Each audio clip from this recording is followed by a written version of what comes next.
নমস্কার। আজকের আলোচ্য বিষয় নজর দূর করা টিপস। অনেকের দেখবেন বাচ্চাদের উপরেও নজর লাগে, বড়দের উপরেও কোনো না কিছু নজর লাগে। সেই নজর লাগার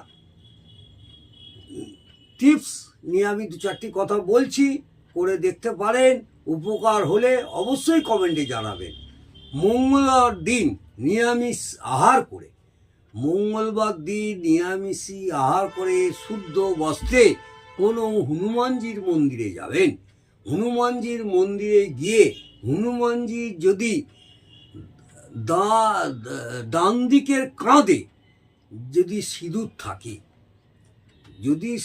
থাকে, সেই সিঁদুর নিয়ে নজর লাগা শিশুর মাথায় তিনটি মঙ্গলবার লাগাতে পারেন। মাথায় লাগাতে পারেন, তাহলে ক্ষতিকারক দৃষ্টির প্রভাব থেকে, এই নজর লাগার যে ক্ষতিকারক দৃষ্টির প্রভাব থেকে মুক্তি পাওয়া যাবে। যদি সম্ভব না হয় যে হনুমানজির কাঁধে সিঁদুর নেই, তখন কি করবেন? তখন একটা নতুন মেটে সিঁদুর কিনে নিয়ে যাবেন আপনারা দুটি কাঁধে এবং হনুমানজির চরণে দিয়ে, তারপরে আপনি ওই সিঁদুরটি কিছুটা কাগজে করে তুলে নিয়ে আসবেন।